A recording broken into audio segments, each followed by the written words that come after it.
Assalamualaikum warahmatullahi wabarakatuh. Kami dari kelompok Happy Time akan mempresentasikan hasil observasi kelompok kami. Anggota kelompok kami ada 5 orang, yaitu Abizar Ahmad, Yogi Samuel Habeahan, Sarah Safira Fatianisa, Mutiara Afifah, dan juga Septi Imelda. Agensi yang kami pilih adalah agensi Happy Friends Project, yang merupakan usaha yang bergerak di bidang buku tahunan sekolah, memiliki alamat di kantor Bandar Lampung, yaitu di Jalan Haji Agus Salim nomor 122 Tanjung Karang, Pusat Kota Bandar Lampung. Kami ada 4 pokok pembahasan, yaitu manajemen risiko, manajemen usaha, manajemen konflik, serta manajemen sumber daya manusia. Yang pertama ada manajemen risiko. Kami memaparkan beberapa pertanyaan kepada perusahaan tersebut. Yang pertama ada resiko utama yang dihadapi dalam agensi buku tahunan sekolah. Happy Friends Project memiliki resiko persaingan banyak. Agensi lain yang menawarkan harga yang lebih murah, apalagi biasanya siswa sekolah membutuhkan biaya yang affordable untuk buku tahunan. Dan kami juga memaparkan mengenai bagaimana cara mengantisipasi resiko tersebut, yaitu dengan membuat branding yang baik. Dikarenakan kalau sebuah brand dikenal profesional, klien cenderung akan tidak mempermasalahkan harga yang sedikit mahal. Contohnya dengan pembuatan packaging yang luxury, desain yang tidak template, tetapi didesain oleh ilustrator yang profesional, serta desain grafis yang profesional juga. Serta perusahaan juga harus membuat branding di sosial media, seperti Instagram dan TikTok. Yang ketiga ada bagaimana meminimalisir kemungkinan risiko apabila device yang berisi file aset foto sebuah proyek mengalami masalah. Untuk meminimalisir hal tersebut dapat diatasi dengan membuat backup file, seperti dengan memindahkan file proyek secepatnya ke cloud atau storage eksternal. Dengan ini bisa meminimalisir kemungkinan file yang hilang atau rusak. Dan juga tidak lupa memastikan kondisi device untuk mengantisipasi hal yang tidak diinginkan.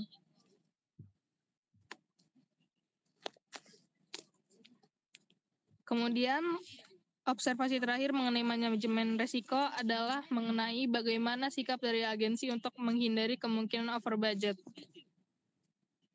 Caranya adalah dengan mengantisipasi risiko, tentunya dengan memastikan manajemen keuangan dan ongkos produksi dengan sebaik-baiknya dan juga sedetail-detailnya. Dan juga untuk mengantisipasi harga kertas yang mungkin naik, perlu dipastikan harga tetap yang pasti dari vendor. Hasil evaluasi proyek sebelumnya juga sangat berguna agar mengurangi celah terjadinya over budget.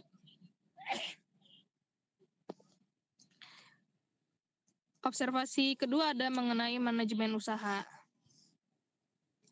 Terdapat 2 pertanyaan dalam observasi manajemen usaha. Yang pertama ada bagaimana strategi pemasaran yang digunakan untuk menarik pelanggan baru untuk buku tahunan sekolah. Biasanya Happy Friends Project melakukan sosialisasi ke sekolah-sekolah sehingga siswa serta guru bisa melihat langsung bagaimana bentuk portofolio cetak dari Happy Friends Project itu sendiri. Namun banyak juga klien yang melihat hasil portofolio dari sosial media dan menghubungi agensi langsung untuk bekerja sama membuat buku tahunan. Kemudian bagaimana perusahaan menentukan harga jasa buku tahunan, yaitu dengan perusahaan harus mempertimbangkan kualitas ilustrator, penggunaan ilustrator yang profesional, tentunya akan meningkatkan daya estetika dan daya tarik visual, serta perusahaan harus menentukan bahan kertas yang berkualitas dari vendor cetak. Kemudian manajemen konflik dan manajemen SDM akan dilanjutkan oleh Yogi Samuel. Manajemen konflik. Di sini kami memberikan beberapa pertanyaan tentang bagaimana agensi ini memanajemen konflik yang ada di dalam perusahaannya.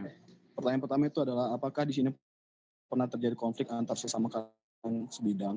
Jika pernah, bagaimana cara perusahaan mencegahnya? Agensi menjawab pernah, bahkan mungkin sering terjadi karena adanya perbedaan pendapat antar karyawan. Namun, perusahaan memilih untuk mengajak berdiskusi terbuka dan mendengar dari perspektif masing-masing, lalu bersamaan mencari jalan keluar dari masalah tersebut. Untuk pertanyaan yang kedua, apakah pernah terjadi sebuah situasi di mana karyawan memiliki perbedaan pendapat dengan atasan dalam suatu penyelesaian masalah proyek? Apakah karyawan tersebut boleh menyangkal atau menyampaikan pemikirannya? Untuk jawaban daripada agensi, tentu saja pernah. Pada zaman sekarang justru karyawan lebih responsif dan itu sangat baik untuk performa perusahaan tersebut. Mungkin sesekali ada yang melakukannya dengan frontal, namun pada perusahaan ini justru sangat diperbolehkan, tapi dengan etika yang sopan, berbasis data atau bukti yang valid untuk dapat mendukung argumen masing-masing. Selanjutnya itu adalah manajemen SDM.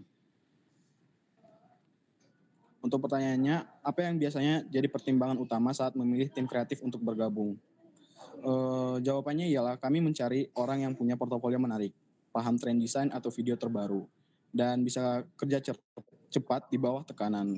Attitude juga penting dan yang agensi ini butuhin adalah orang-orang yang bisa bekerja sama dalam tim dan terbuka dengan feedback yang bisa diberikan. Dan selanjutnya ada pertanyaan, dari mana biasanya tim mendapatkan anggota baru dan bagaimana proses pelatihannya? Kebanyakan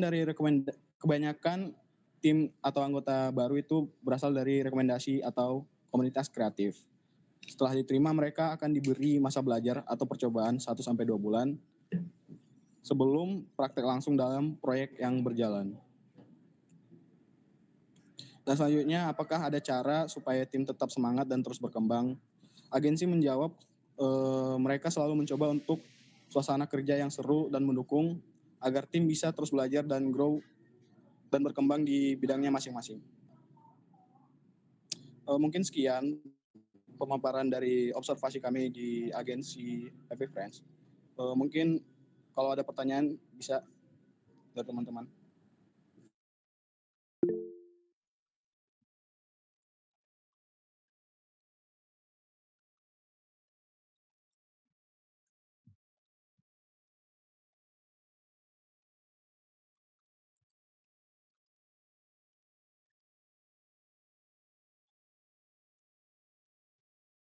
Untuk Alvia kami persilahkan pertanyaannya. Izin bertanya, mohon maaf sebelumnya. Perkenalkan, nama aku Zalma Marisa, NIM belakang 104. Jadi di sini aku pakai device-nya Alvia karena ya device HP aku lowbat. Terus aku mau nanya ke teman-teman kelompok teman-teman kelompok Happy Friends. Jadi bagaimana sih Happy Friends Project itu menjamin kualitas produknya yang mereka hasilkan, terutama jika proyeknya berskala besar? Halo, apa suara saya terdengar?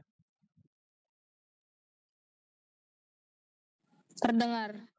Izin menjawab, mereka ini menjamin kualitas dengan menerapkan standar desain profesional, yaitu menggunakan ilustrator dan desainer berpengalaman yang lain.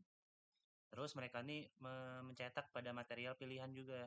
Jadi untuk proyek berskala besar, manajemen proyek dilakukan secara terstruktur dengan timeline ketat dan backup file yang di berbagai media sosial, media agar resiko kehilangan data bisa diminimalkan. Jadi gitu jawabannya. Apakah cukup? Cukup. Terima kasih.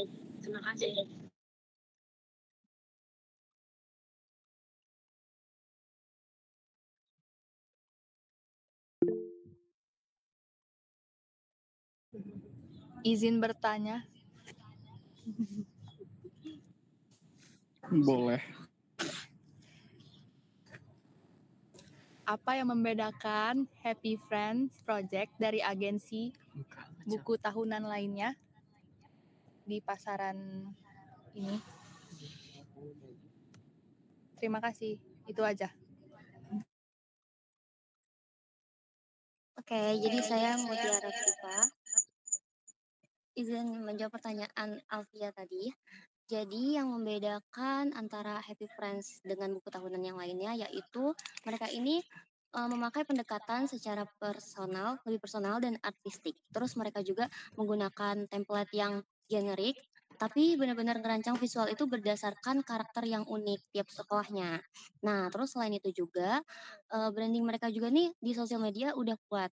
Dan eh, untuk proses pembuatannya, mereka juga melibatkan siswa buat lebih kreatif dalam memilih tema, terutama dari brainstorming, terus pemilihan konsep visual, hingga sesi-sesi pemotretannya. Hal ini tuh bikin pendekatan yang menciptakan pengalaman lebih kolaboratif. Terus juga, nggak cuman hasilin produk yang berkualitas tinggi, tapi juga ada kesan yang mendalam buat para siswanya, gitu. Baik, terima kasih.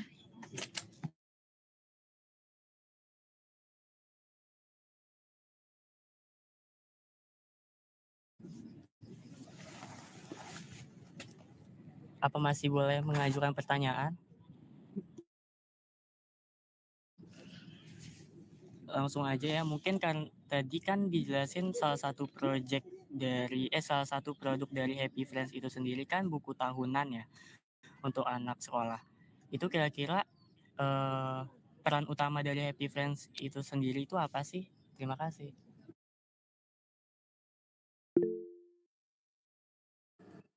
Baik, izin menjawab. Nama saya Septi Imelda dari kelompok Happy Friend, Happy Team. Jadi perlu diketahui itu tuh Happy Friends itu bukan cuma vendor ya, mereka juga agensi kreatif yang mana mereka tuh nyiptain dari konsep-konsep dan desain ataupun sampai ke produksinya itu secara personal gitu. Jadi seluruh siswa atau sekolahnya itu didesain dengan personal, jadi sesuai dengan kemauan dari sekolah atau siswa tersebut. Jadi mereka bukan cuman bakal kayak ngedokumentasi terus ngeproduksi, enggak, tapi mereka bakal lihat dulu aset visualnya tuh gimana gitu. Terus personal-personal dari sekolahnya tuh gimana gitu ya. Apakah cukup menjawab? Cukup, terima kasih.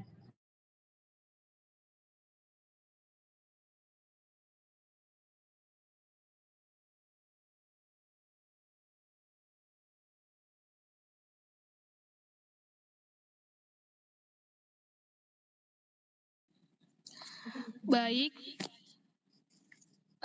segitu saja presentasi dari kami. Mohon maaf apabila terdapat kesalahan kata. Kami akhiri. Wassalamualaikum warahmatullahi wabarakatuh.